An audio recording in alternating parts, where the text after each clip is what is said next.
Damos paso a la ponencia Derecho Familiar y su emancipación del derecho civil, a cargo del doctor Jesús Alejandro Mendoza Uribe. Él es abogado distinguido del Estado de Coahuila, México, miembro de la Federación Iberoamericana de Abogados, docente universitario, autor de diversos libros, entre los que sobresale Derecho Familiar.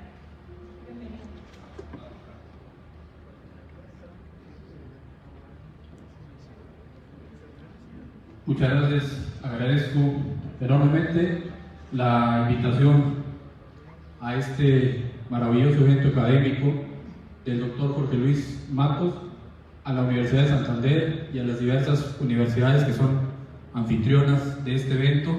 Es un honor compartir escenario con diversos ponentes de Ecuador, Colombia, Bolivia, Rusia, mexicanos también. Y vamos a dar inicio con este tema que yo he denominado la emancipación del derecho familiar de la rama privada del derecho civil. Sin antes platicar que afortunadamente hemos estado con éxito, por ejemplo, en Cuba, que en diciembre reforma su constitución y crea un código especial para la familia, sin antes haber estado platicando, por ejemplo, con el coordinador de la Universidad de Santander, quien por ejemplo me dice que ya hace algunos años, en aspectos judiciales o jurisdiccionales, afortunadamente la materia familiar se ha separado y existen jueces que atienden asuntos familiares y de menores y jueces que atienden asuntos civiles.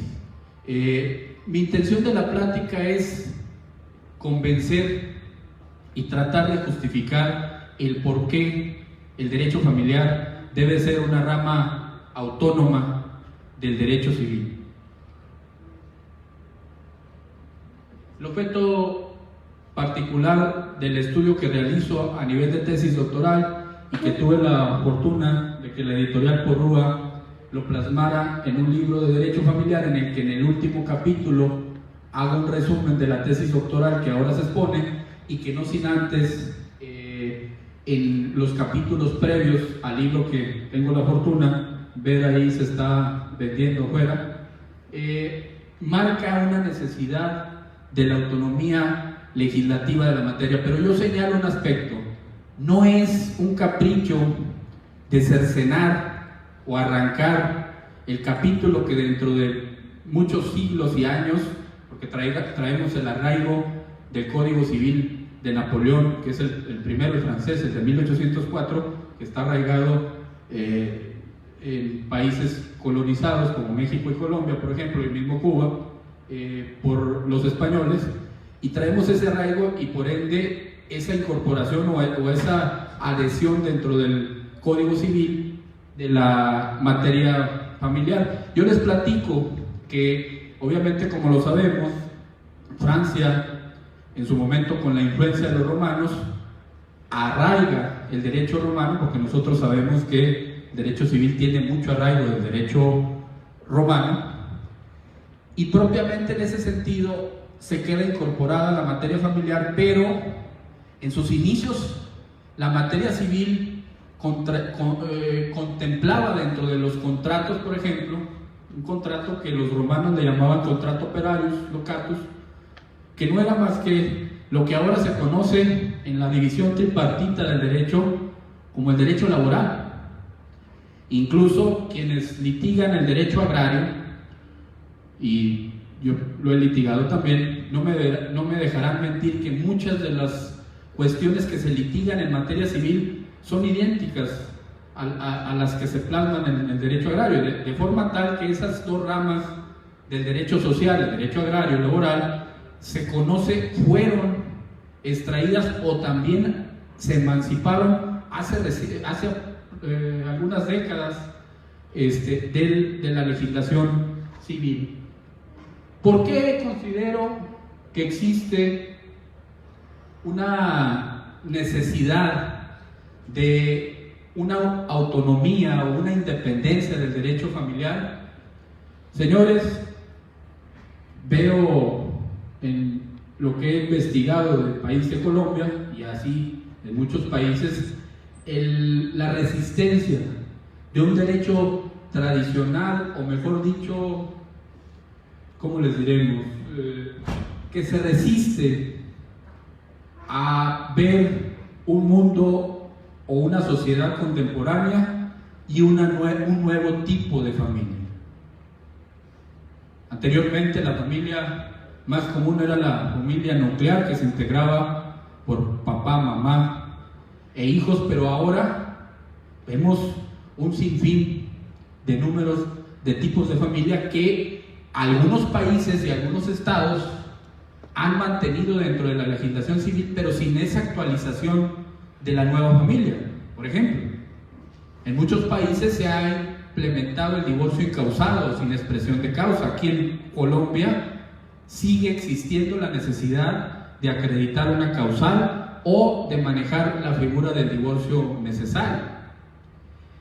En muchos países no podemos taparnos los ojos al saber la necesidad y la evolución que ha tenido la sociedad para que ese grupo, que debe ser respetado por los derechos o por las constituciones de los países, hablo de las parejas homosexuales, requieren un reconocimiento de la ley, y algunos países se han quedado con ese rezago que marcaba el Código Civil, y empieza, como lo platiqué con algunos destacados juristas aquí en Colombia, a haber criterios jurisprudenciales.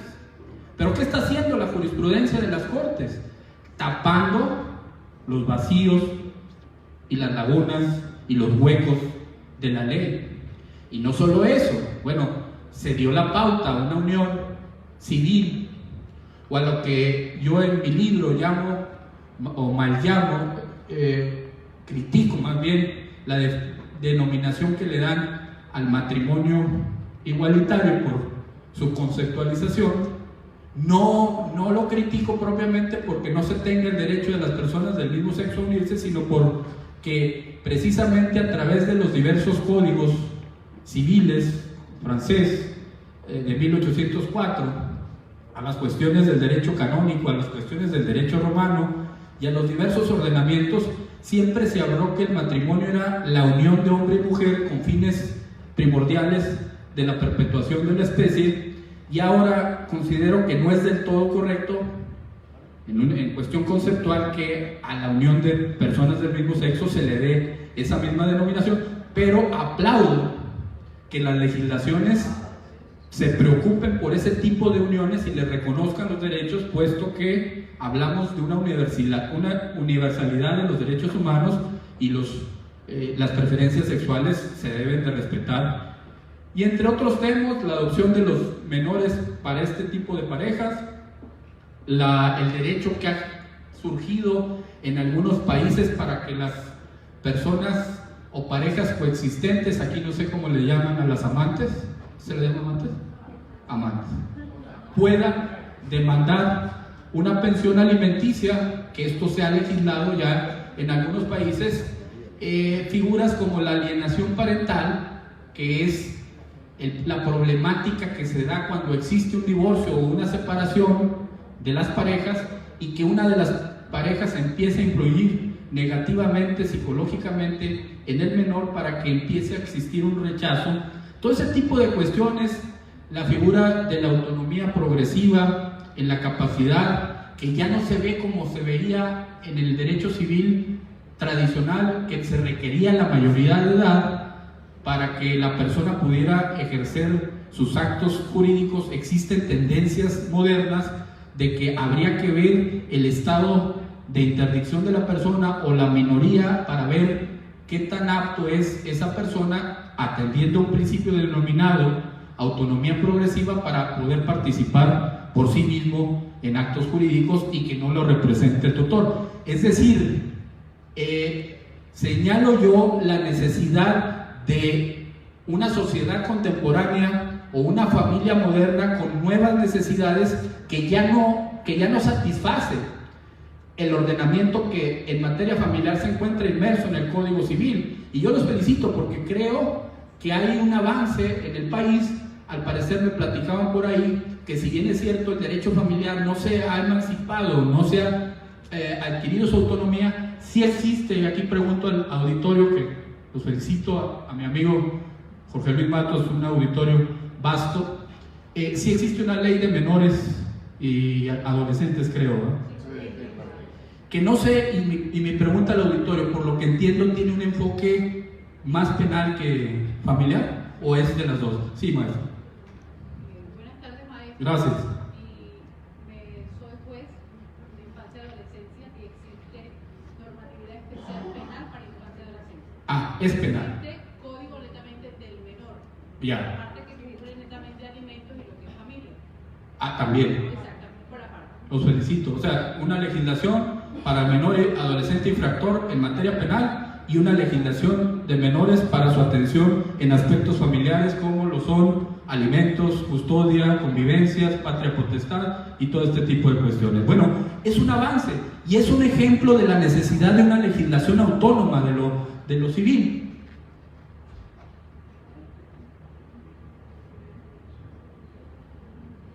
¿Por qué? Porque algunos decían por ahí, bueno, pues es que es muy fácil pensar, es muy a gusto, ¿no? Más lo guillotinas, ¿no? Córtale el capítulo y aviéntalo en una legislación distinta. No, yo voy a explicar brevemente por qué se justifica esa autonomía desde un punto de vista sustancial y procesalmente. Señores, una cuestión que mantiene o justifica la autonomía es la intervención que tiene el Estado en la rama privada del derecho civil y la que tiene en el derecho familiar. Ustedes, y sobre todo la felicito, estimada juez,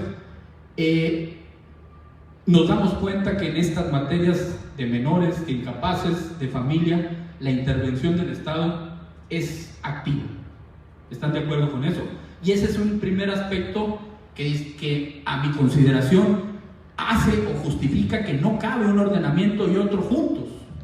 En las cuestiones que rige el derecho civil, como los contratos, los derechos reales, las cuestiones incluso sucesorias, que algunos países la emergen o la incluyen dentro del familiar, las obligaciones, el Estado se mantiene pasivo, no interviene activamente en las cuestiones, como si lo hace, porque yo les digo, no hay matrimonio si no interviene el Estado.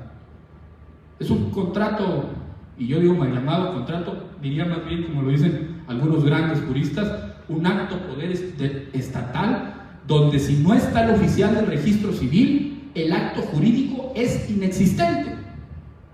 No hay adopción si no interviene el Estado a través de sus jueces, a través del Ministerio Público que vela por los intereses del menor, a través de las dependencias como las Procuradurías de Defensa de los Menores, las de asistencia a los menores.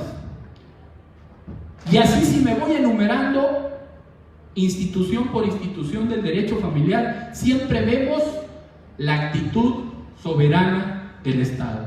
Por el otro lado, ¿ustedes creen que si yo celebro una compraventa requiere la necesidad del Estado como lo requiero para el matrimonio? Es pregunta. No.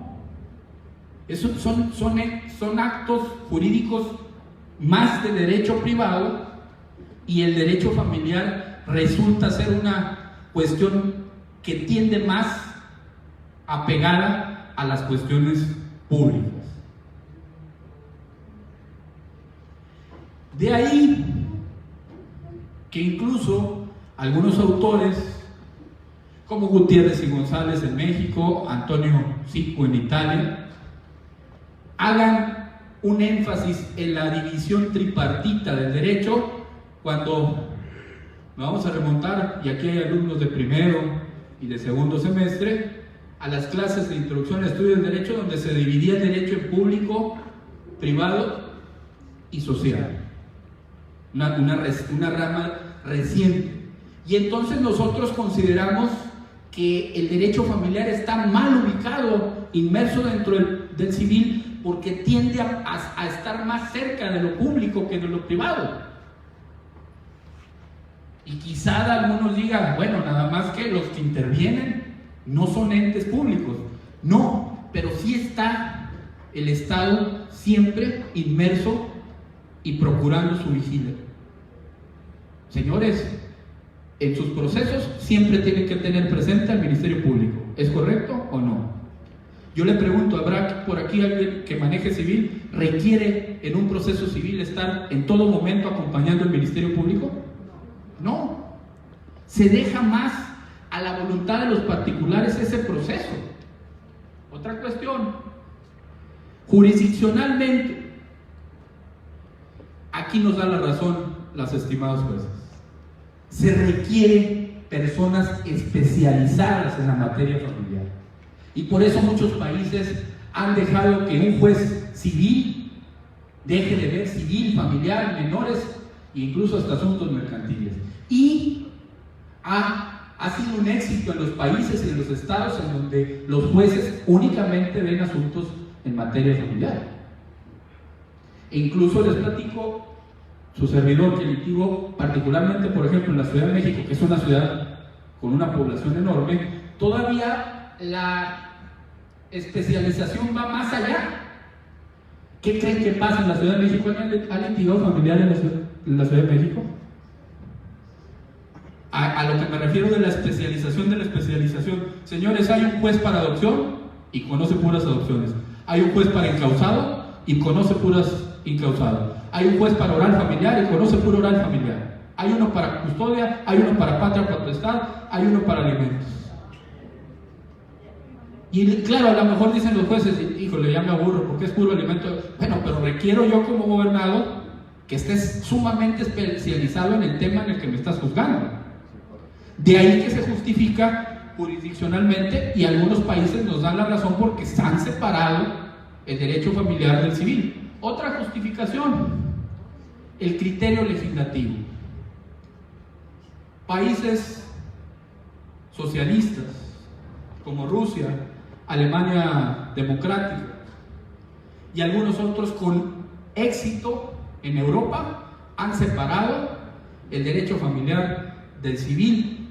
América Latina, en Costa Rica, en Cuba, en Salvador, con éxito ha separado el derecho familiar del civil. Y yo les platico, cuando se hace la Revolución de México, un coahuilense destacado, constituyente, Carranza en México, separa del Código de 1884 lo familiar y crea en México una ley que se denominó la Ley sobre Relaciones Familiares, que estuvo vigente por ahí de 1917 hasta 1928, 1932, es decir, que México fue también incluso pionero de esta autonomía o de esta independencia. Sin embargo, los mexicanos dicen que no somos muy copiones, ¿no? Yo creo que no.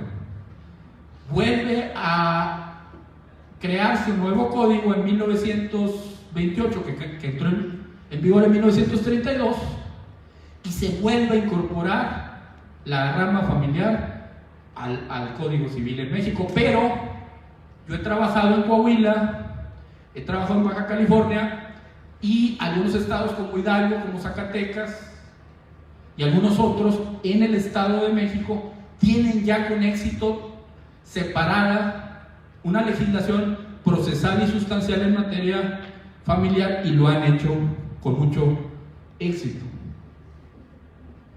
Desde un punto de vista académico y didáctico también se justifica, compañeros. En México, muchas licenciaturas, la del derecho más destacada, la UNAM, tiene ya en su carrera de licenciatura en Derecho la materia única y específicamente para abordar el derecho familiar. Y no solo eso, existe en muchas partes del mundo ya, por ejemplo, una maestría en derecho familiar. ¿Qué significa esto? Que estamos dejando atrás el que se considere al derecho familiar como parte del derecho civil. Y lo otro, ya hay grandes académicos que han escrito única y exclusivamente temas de derecho familiar, no inmersos como antes se hacía Porque ¿quién no vio que civil 1, civil 2, civil 3, civil 4, civil 5 y era personas, familia, sucesiones, obligaciones, contratos, pero todo como si fuera civil? Ahora se separan y existen autores como Rogina Villegas, como Gutiérrez y González, como su servidor, por ejemplo, ¿no?, que ha escrito específicamente temas de derecho familiar. ¿Qué otra cosa justifica el hecho de que el derecho familiar no esté inmerso en el derecho civil? Señores, las normas del derecho familiar tienen un carácter de orden público y esto hace al derecho familiar irrenunciable. En un contrato de derecho privado civil, en un arrendamiento, en una compraventa, en un derecho real, en una prescripción adquisitiva, los derechos se pueden renunciar por las partes. Señores, en estas normas de orden público no hay renunciar. Son derechos irrenunciables porque tienen un carácter de orden público. Y solamente cuando yo creo que me tocó litigar contra una persona muy joven y en una audiencia le dijo a la juez: mi clienta está dispuesta a renunciar a la custodia y a la patria potestad siempre y cuando le entregue.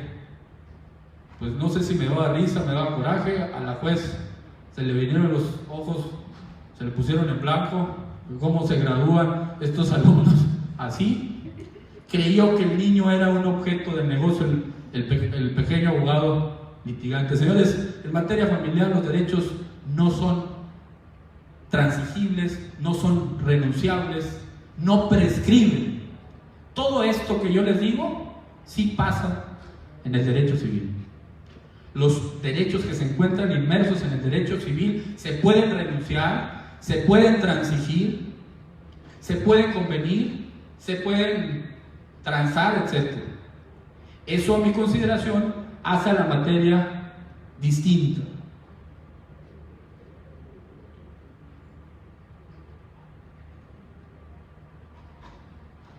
Por otra parte, justifico el hecho de que el derecho familiar no cabe dentro del derecho civil por el aspecto patrimonial. Señores, la mayoría de los aspectos del derecho civil, como lo dijo por aquí el anterior ponente de Bolivia, tienen un carácter patrimonial.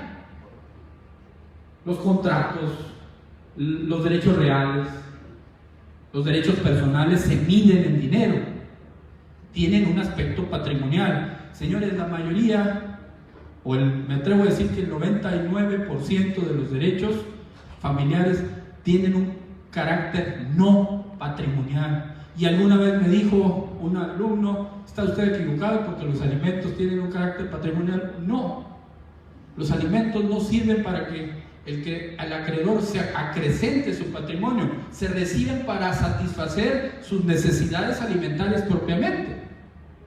No puede haber un enriquecimiento con el recibir alimentos.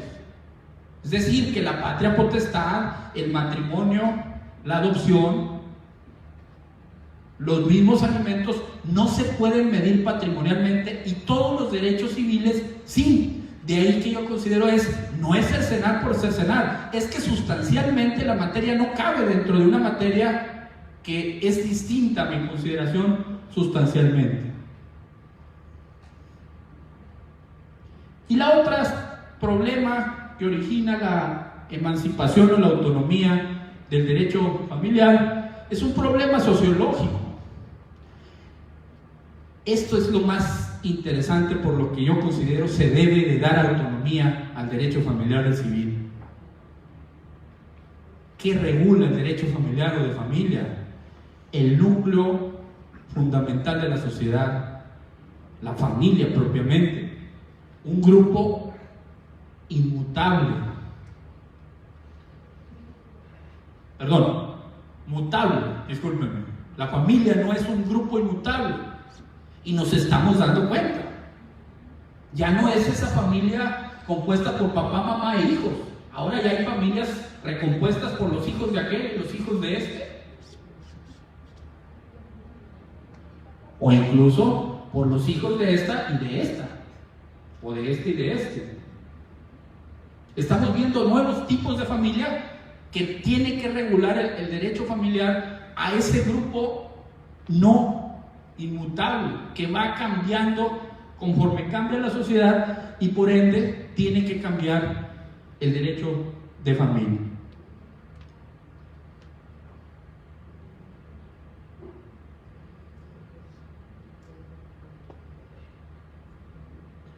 Otro aspecto, ya casi termino, que regula sustancialmente o que justifica desde mi punto de vista el que exige que los países del mundo tengan un código para la familia y un procedimiento familiar que ya no esté inmerso dentro del derecho civil, es la libertad reconocida por la ley a la voluntad.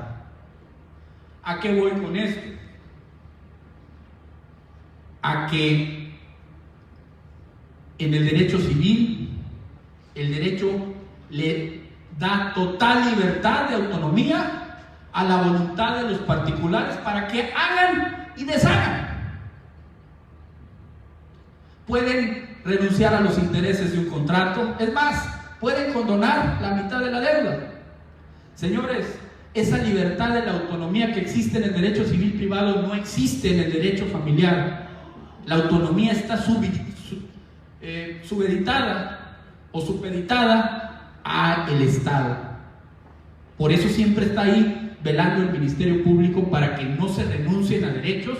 Es decir, que, un ejemplo, no puedo yo elaborar cláusulas en el matrimonio porque está prohibido. Es el Estado quien regula ese tipo de instituciones, y tampoco puedo considerar con libre voluntad un aspecto de una adopción. No, me tengo que sujetar a las normas de orden público, de forma tal que esta es otra distinción. En el derecho civil existe la libre autonomía de la voluntad y en el derecho familiar no. Si quieren hacer alguna aportación en lo que vamos platicando, sin ningún problema. Por último, en cuestiones procesales, que son muy interesantes y que a mí me apasiona lo procesal. Una distinción tremenda: civil, principio dispositivo; familiar, principio público. ¿Qué significa? Y ustedes lo deben de saber. El principio dispositivo: las partes son las que van a impulsar el proceso. El juez no se convierte más que en un director. Y a tal grado, y a ver si están poniendo atención, ¿cuál es la sanción de no cumplir con ese principio dispositivo en materia civil? ¿Cuál es la sanción de dejar un juicio abandonado? ¿Qué va a pasar en materia civil si alguien abandona un proceso? No. Se tienen por ciertas los hechos y las pretensiones. Esa es otra cosa que ahorita vamos más adelante. Pero yo digo, el ejemplo es: el actor tiene un abogado muy flojo y deja abandonado el proceso. ¿Qué se les ocurre? ¿Por cuánto tiempo? Flojo, flojo, flojo, ¿eh? Lo que aquí antes se llamaba la prevención. Sí. Que en México se llama la caducidad de la instancia. Aquí se llama desistimiento casi todo. Ok, entonces sí, es correcto el término que por ahí me dieron. Lo que pasa es que en México el desistirse es: yo voy y presento que no quiero continuar con el proceso. Es propiamente una forma de terminar con el juicio. Señores, en materia familiar, creo que como opera en materia penal, el principio es oficioso. El juez tiene que estar impulsando el proceso, dado que hay intereses de menores. No hay desistimiento oficioso ni caducidad de la instancia en materia familiar. En alimentos, en juicios sucesorios, no hay caducidad. En patria potestad, en donde hay intereses de menores, no hay caducidad. La otra que usted decía, estimado compañero, y que distingue lo civil de lo mercantil. ¿Qué creen que pase si no contesta una demanda civil? Pregunto. Tienen ¿Sí? ciertos los hechos. Creo que llevo desventaja. Tengo por reconocidos como ciertos los hechos. Se da la rebeldía procesal o la contumacia. Señores, esta es una cuestión que también justifica el que no esté dentro de lo procesal o familiar. ¿Sí saben qué pasa en materia familiar cuando alguien no contesta? A diferencia de lo civil. Pena por negando los hechos. Parece que aquí hay puros penalistas, ¿verdad? Lo tienen por contestando en sentido negativo, aunque no conteste. O sea, aunque haya su ausencia, lo tienen por contestando y negando los hechos, por si apareciera en cualquier etapa del proceso. Aquí viene otro principio que justifica que no caben procesalmente en un mismo punto. Estricto derecho contra suplencia en la deficiencia de la queja. ¿Han oído estos principios? ¿Sí o no? Si quieren prender la luz de allá. Señores, en materia civil, el principio de estricto derecho significa, allá atrás a lo mejor, que el juez no puede suplir ninguna deficiencia en los planteamientos de los abogados en el proceso. En materia familiar, este principio no opera. Al menos en México y en muchos países del mundo, el juez tiene que suplir esas deficiencias e incluso a veces recabar oficiosamente pruebas para conocer. Exacto. Amplio criterio. No pasa en materia civil. ¿Sí? El juez tiene que hacer una labor de suplencia. Esto no pasa y los distingue. ¿Sí? Otra cuestión sumamente importante que distingue procesalmente lo civil de lo familiar. Las sentencias difícilmente generan el principio en materia familiar de cosa juzgada. Materia penal y civil, nadie puede ser juzgado 2 veces por el mismo caso o por el mismo delito, pero en materia familiar este principio mayormente no rige. Ni en alimentos, ni en juicios de interdicción cuando las personas están incapacitadas, ni en juicios de patria potestad, ni en juicios de custodia o de convivencia. Las sentencias adquieren una calidad material, más no formal, que pueden ser modificadas ulteriormente. Yo creo que estoy muy apasionado aquí, pero a lo mejor ya me pasé. ¿Vamos bien? Ya no me tardaría mucho. Bien. Por otra parte,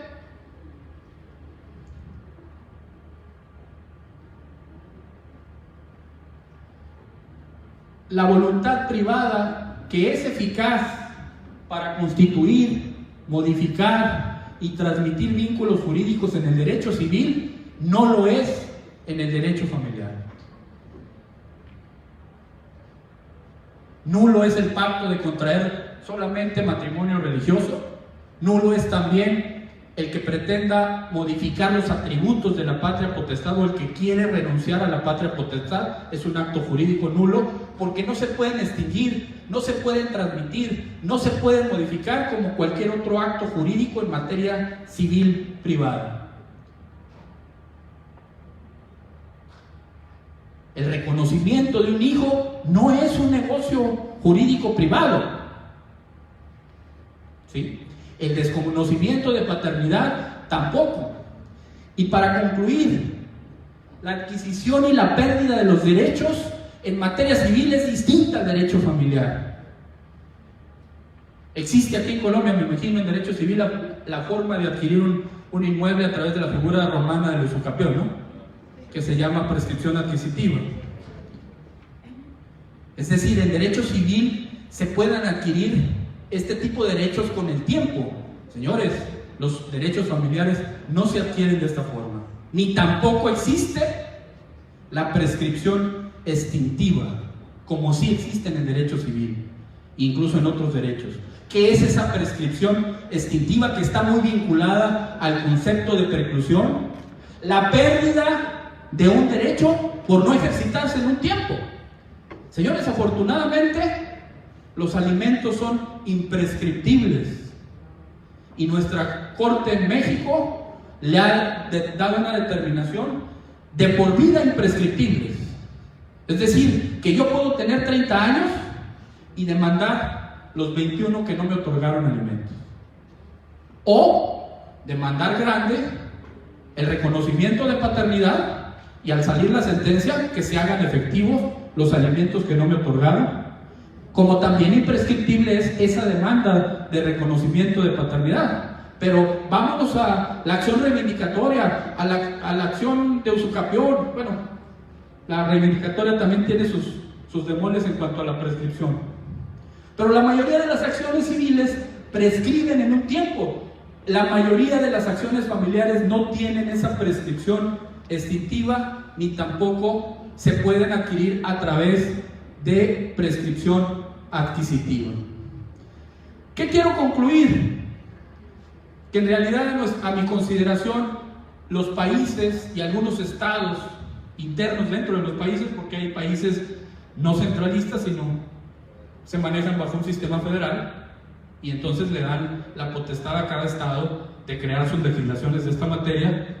Debemos proponer la creación de esa autonomía del derecho familiar para que cubra las necesidades actuales de la sociedad y de la familia en la actualidad, atendiendo a esa evolución que ha tenido la sociedad, a que es un ente no inmutable, dijimos, sino más bien cambiante, y que ya el derecho familiar que se encuentra inmerso dentro de la legislación civil se ha quedado atrás.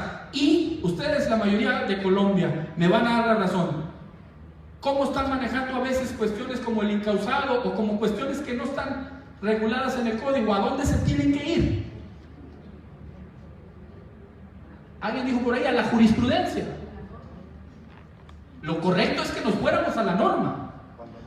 Cuando no hay, como es el caso, nos tenemos que ir a la jurisprudencia. Creo que tenemos la necesidad de que el legislador se ponga a trabajar en una legislación que cubra las necesidades de un ente tan importante al que últimamente se le ha rezagado tanto y se le ha dado menos importancia, y que eso ha traído también otro tipo de cuestiones como lo es la familia. Yo les agradezco mucho el tiempo y el espacio que me brindaron su atención.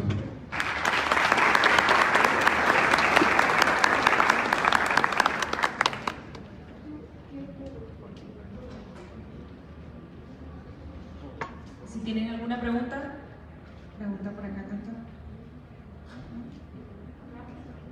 ¿Sí? Sí tienen preguntas. Gracias. Adelante, maestra. Con mucho gusto. Buenas tardes. Buenas tardes. Su reverencia, con todo gusto. Mi pregunta es, en la acción jurídica, en el caso civil familiar, ¿se puede extinguir un bien, pero la familia no? ¿Se puede extinguir un objeto similar jurídico, pero no se puede extinguir una alimentación de menores? ¿Cierto?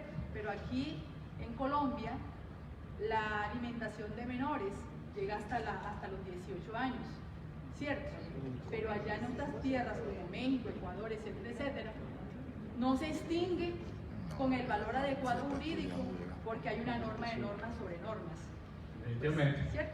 Definitivamente, le agradezco mucho su aportación y creo que nos da la razón de que lo que regula la cuestión civil son cuestiones que tienen menos valor que la familia. Bueno, valen en cuanto a dinero, son objetos, son cosas, es dinero, pero lo que representa o lo que regula el derecho familiar son cuestiones no patrimoniales que tienen un alcance menor y al cual hay que tener adecuado. Por ejemplo, si en Colombia los alimentos se han quedado limitados a los 18 años, esto indica un retraso legislativo, porque cuando menos la mayoría de las legislaciones en los países se habla de la mayoría de edad o hasta el que alcancen a obtener un título o una profesión o una técnica que los pueda hacer vivir por propio, incluso a lo mejor hasta moralmente, no legalmente, hasta un posgrado, moralmente, pero al menos legalmente la mayoría de los países Dice 18 años o una carrera o técnica, es igual. Perfecto. Y la mayoría de los países reconoce un derecho imprescriptible a esta situación. ¿Sí? La diferencia es que ella nos explicaba que un adulto puede, no prescribe, por ejemplo, puede alegar después aquí.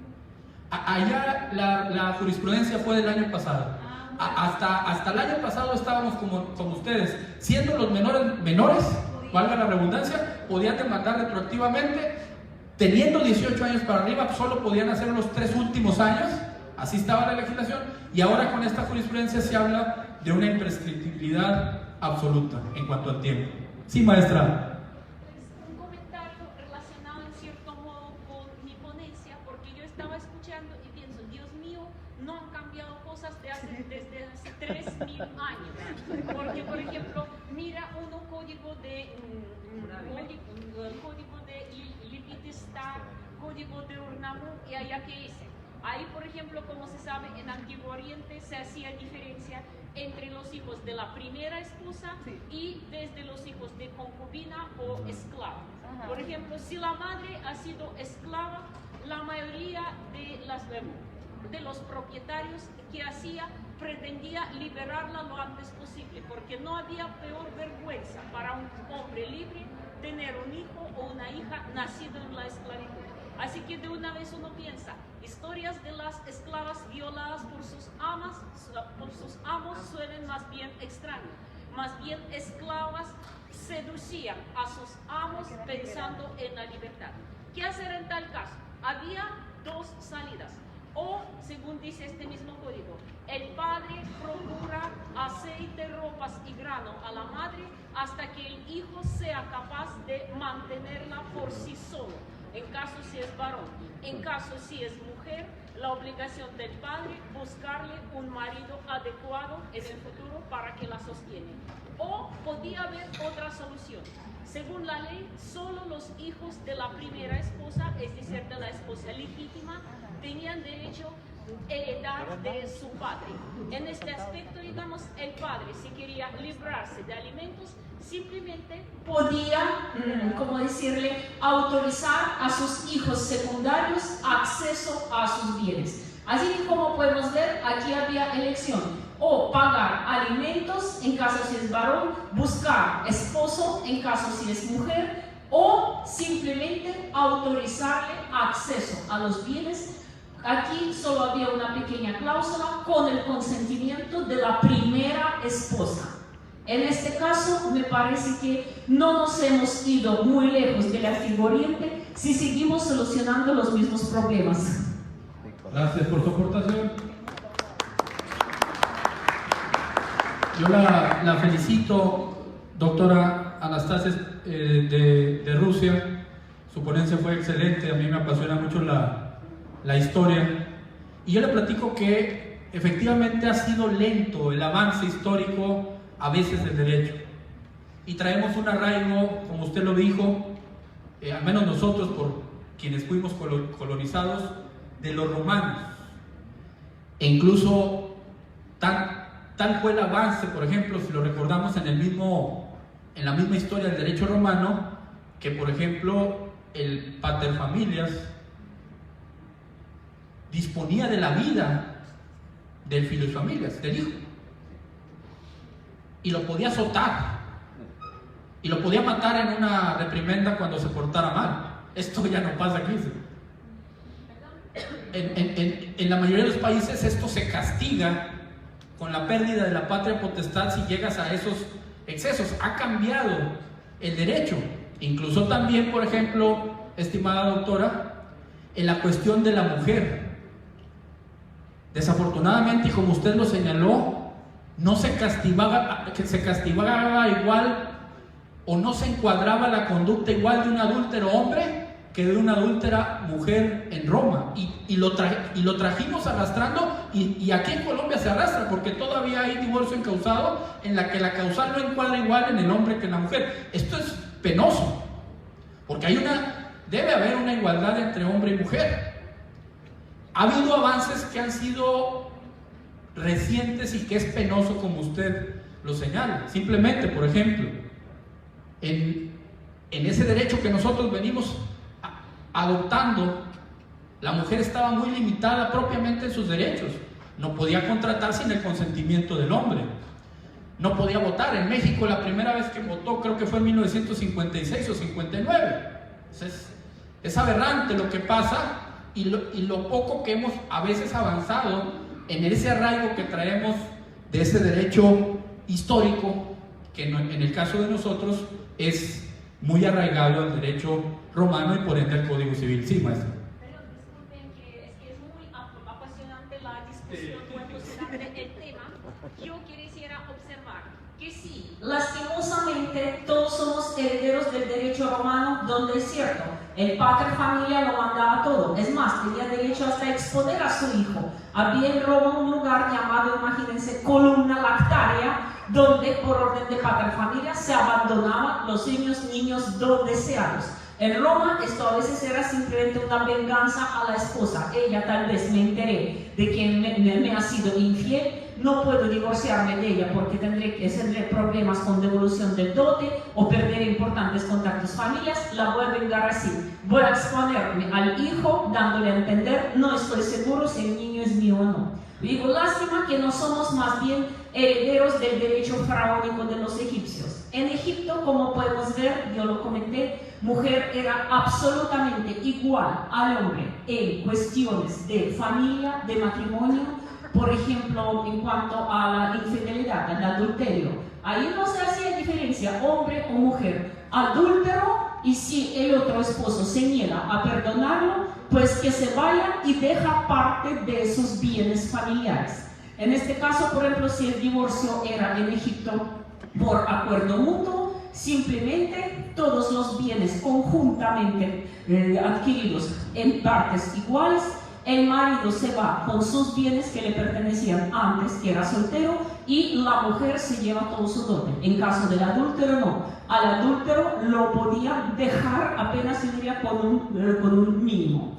O, por ejemplo, miren, cuestiones de herencia. Las leyes en Egipto eran sorprendentes. Por ejemplo, en cuestiones de herencia, sobre todo cuando se trataba de la inmovilidad, la mujer tenía todos los derechos. Supongamos que quedó una casa, en casa vive hermano y hermana, y la hermana, por la ley, es su derecho natural, es propietaria de la casa. En cambio, el hermano puede seguir ahí si ella se lo autoriza. Si no, podía poner al hermano patas fuera de casa. Eso, como podemos ver, dice que mujer es heredera natural de la familia. Claro que el hermano podía por ahí exigirle algo, pero en Egipto se consideraba, cuando un hombre se pone a discutir en mujer en cuestiones económicas, quiere decir que se reconoce que es un inútil, incapaz, digamos, de ganarse y construir su propia casa. La mujer en Egipto era reina y señora de la casa en pleno sentido de la palabra. Si, por ejemplo, un hombre concedió una concubina, esto estaba permitido por la ley, pero sin consentimiento previo y firmado de la primera esposa, eso se consideraría ya un adulterio y podía exigir una multa millonaria. Así que yo digo, lástima que no conocemos también el derecho oriental, más que todo egipcio. Por eso no es de extrañar, me parece que Egipto, más que cualquier otra nación oriental, se oponía a Roma con frecuencia, acudiendo a métodos puramente femeninos. Recordamos a Cleopatra con sus artimañas. ¿Por qué? Porque me parece que en Cleopatra Egipto no solo defendía su independencia, sino también los derechos de sus mujeres, para que no se sometieran a Roma, esta civilización, esa cultura tan viril. Gracias nuevamente, mi estimada jurista de Rusia. Aquí que puedo señalarle otra cuestión también que trasciende en una familia mutable, quienes no recordaremos hace algunas décadas, quienes ya estamos un poquito más grandes, aquí hay otros muy chiquitos, que ha evolucionado incluso, por ejemplo, la figura del concubinato.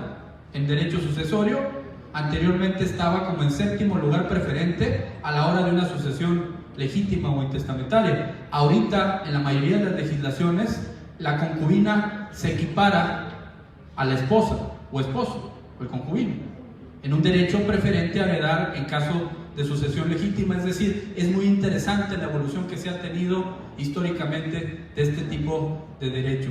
¿Alguna otra pregunta? Muchísimas gracias.